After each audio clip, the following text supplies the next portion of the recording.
네, ETF 시황입니다. 오늘도 전반적으로 빨간색과 파란색이 섞여 있는 게 확인이 되고 있는데요. 부채 한도 협상 이슈가 해결이 될지 귀추가 주목되고 있는 가운데 혼조 마감한 움직임이 나타나고 있습니다. 자세히 알아보도록 하죠. 스파이는 0.04% 상승, 나스닥을 추종하는 QQQ는 0.34% 올랐고요. 반면에 다이아는 0.39% 내리면서 다우산업 평균을 따라가는 움직임이 나타났습니다. 반도체 산업은 0.35% 제한된 상승폭을 보였는데요. 반도체의 경우에는 이 엔비디아의 실적에 주시하고 있다는 점 참고하시면 좋을 것 같습니다. 이어서 기술 섹터는 0.19% 오르는 모습이 나타났는데요. 애플이 출하량이 감소하면서 판매량도 감소할 수 있다는 우려감이 좀 반영된 것으로 보여지고 있습니다. 금융섹터 0.18% 제한된 상승폭을 보였고요. 변동성은 0.31% 역시 제한된 상승 탄력으로 마무리 지었습니다. 반면 금채굴은 조정받는 모습이 나타났는데요. 0.9% 하락했습니다. WTI는 0.02% 오르는 모습이 나타났는데요. 4거래일 만에 상승 반전한 점이 돋보이고 있습니다. 다음으로 상승 하락 종목 5가지 만나보도록 하죠. 먼저 가장 크게 상방 압력을 받았던 건 지역은행이었고요. 이어서 금채굴 하락, 석유행가스, 중국 중소형주 이렇게 다양하게 올라와 있는 것이 확인이 되고 있습니다. 특별한 이슈는 없지만 이렇게 상방 압력이 강했던 섹터들이 확인이 되고 있고요. 이어서 하락한 종목도 살펴보시면 천연가스가 그동안 많이 올랐던 만큼 가장 크게 하락 압력을 받았고 건설, 금채굴, 나스닥 하락, 에너지 순으로 이렇게 조정받는 모습이 나타나는데 대체적으로 그동안 좋았던 섹터들이 조정을 받았던 것이 확인이 되고 있습니다. 그럼 이번에는 자세히 ETF 시황 알아보려고 하는데요. 조상준 타임폴리오 ETF 자산본부 부장과 함께 리뷰부터 들어보도록 하겠습니다. 네, 전일 미국 시장은 부채 한도 협상과 연중 당국자 발언 등을 주시하며 S&P 500과 다우 지수는 혼조세로 마감했지만 나스닥 지수는 상승하며 마감했습니다. 조 바이든 미국 대통령이 아시아 순방 계획을 단축하고 귀국하여 케빈 메카시 하원 의장과 이날 부채 한도 협상을 재개하기로 했지만 이제 한 열흘 정도 남은 디폴트 사태 우려에 대한 시장의 혼란을 막기에는 약간 부족했습니다. 바이든 정부의 주력 사업 등 주요 예산 삭감을 공화당이 고수하고 있는 상황에서 제닛 옐런 재무장관은 이대로 상황이 지속된다면 채무 불이행을 피할 수 없다고 다시 한번 권고했습니다. 골드만삭스 분석에 따르면 미 재무부 현금 잔고가 다음 달 8일 혹은 9일 정도면 최소 보유 기준인 300억 달러 미만으로 떨어질 수 있을 것으로 예상을 했는데요. 부채 한도가 결국 상향되더라도 정치권의 막판 대치가 시장의 위험 회피 심리를 강화할 수 있을 것으로 보입니다. 더불어 세인트루이스, 미니애폴리스 연은 총재 등 연준 당국자들이 긴축을 지속할 필요가 있다고 한 발언 또한 전일 투자 심리 악화에 영향을 끼쳤습니다. 과거 2011년 미국 국가 신용등급 하향 같은 충격이 있을지 전 세계가 주목하고 있는 가운데 오는 29일 메모리얼 연휴를 전후로 의회가 휴회하면서 시간이 촉박한 만큼 이번 주 시장은 사소한 소식에도 민감하게 반응할 것으로 보입니다. 네, 이렇게 전반적으로 연준의 인사까지 매파적인 발언을 쏟아내면서 상승 탄력이 좀 제한적이었다라고 짚어주셨는데요. 그렇다면 강세를 보인 ETF도 함께 알아볼까요? 네, 전일 미국 시장에서는 필수 소비재, 임의 소비재, 산업 섹터 ETF가 하락했고요. 통신, 부동산, 에너지, 금융 섹터 ETF들이 상승하였습니다. 크라운캐슬과 아메리칸타워 등 인프라 리츠 등이 상승하며 부동산 ETF는 XLRE의 0.7%대 상승을 이끌었고요. 또한 메타가 이후로부터 역대 최대 규모인 12억 유로의 벌금이 부과됐다는 소식에도 불구하고 1% 이상 상승하는 모습을 보였습니다. 또한 온라인 데이트 어플 기업인 매치그룹이 메타 출신의 새로운 치프 프로덕트 오피서를 선임했다는 소식에 6% 이상 강하게 상승하면서 커뮤니케이션 섹터 ETF인 XLC의 강세를 이끌었습니다.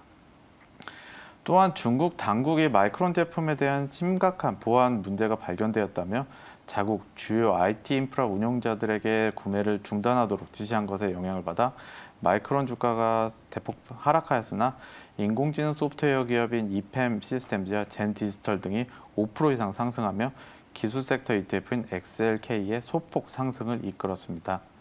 반면 쉐브론은 원유 가스 업체 PDC 에너지를 인수하기로 합의했다는 소식에 1%가량 하락하였고 이는 에너지 섹터의 하락을 이끌었습니다. 천연가스 가격 또한 마이너스 5% 이상 하락하면서 천연가스에 투자하는 UNG는 마이너스 6% 하락했고요. 천연가스 3배 인버스인 콜드는 플러스 12% 상승하는 모습을 보였습니다. 마지막으로 아크 이노베이션의 투자 비중이 높은 테슬라, 인공지능 관련 기업들이 큰 폭으로 상승하면서 동 ETF는 전일 4% 이상 상승하는 모습을 보여줬습니다. 확실히 기술주들은 AI 기대감이 올라온다라는 점이 좀 부각이 되고 있는 것 같은데요. 그렇다면 머니플로우가 활발했던 ETF도 함께 알아볼까요? 네, 지난주 미국 3대 지수는 미국 부채 한도 협상 관련 불확실성, 소비 판매 지표 부진 등에도 불구하고 6월 금리 동결 기대감과 반도체 및 인공지능 관련주 상승에 힘입어 나스닥 지수 중심으로 강세 마감하였습니다. 주간 단위로 보면 스파이가 플러스 1.7%, QQQ가 플러스 3.5%, 다이아는 플러스 0.3% 상승하였습니다. 섹터별로 좀 살펴보면 기술 섹터에 투자하는 XLK가 플러스 4.3%, 커뮤니케이션 섹터에 투자하는 XLC가 플러스 2% 오르면서 가장 큰 폭의 상승을 보였는데요.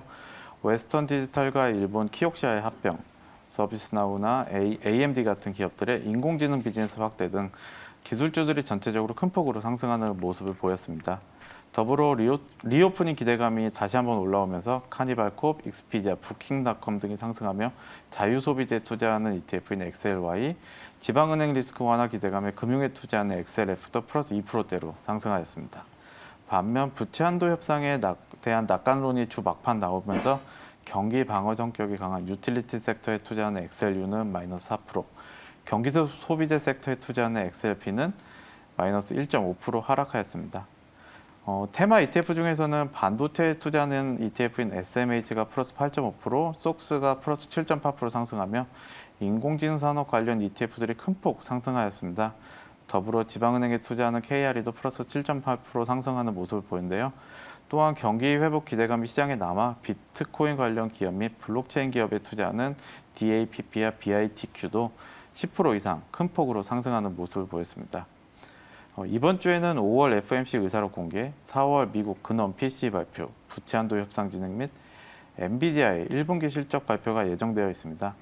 시장에는 6월 연준의 금리 동결 기대가 확대된 가운데 PCE 지표 결과가 해당 기대에 대한 확신을 줄지에 대해서도 관심을 갖고 있습니다. 또한 그 반도체, 인공지능 관련주들이 1분기 실적 발표 이후 강세를 이어가고 있는데요. 이와 동시에 버블에 대한 우려도 제기된 만큼 이번 주 엔비디아의 1분기 실적 발표가 시장에 미칠 영향에 대해서도 주목할 필요가 있습니다. 네, 전체적으로 위험자산 선호 심리가 좀 회복이 된다라는 움직임이 보여지고 있는 것 같은데요.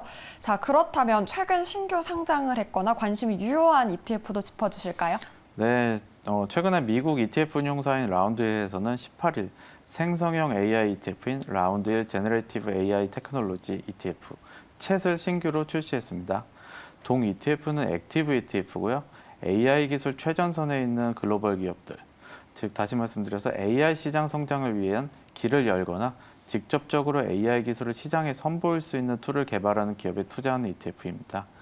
기존 ETF와의 차별성은 생성형 AI 관련 기술 기업들에 보다 집중적으로 투자한다는 점인데요.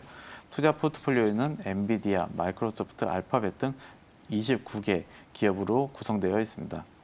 AI 산업에 더 많은 기업들이 연계되고 있음에 따라서 투자 바스켓도 앞으로 지속적으로 늘어날 것으로 보이고요.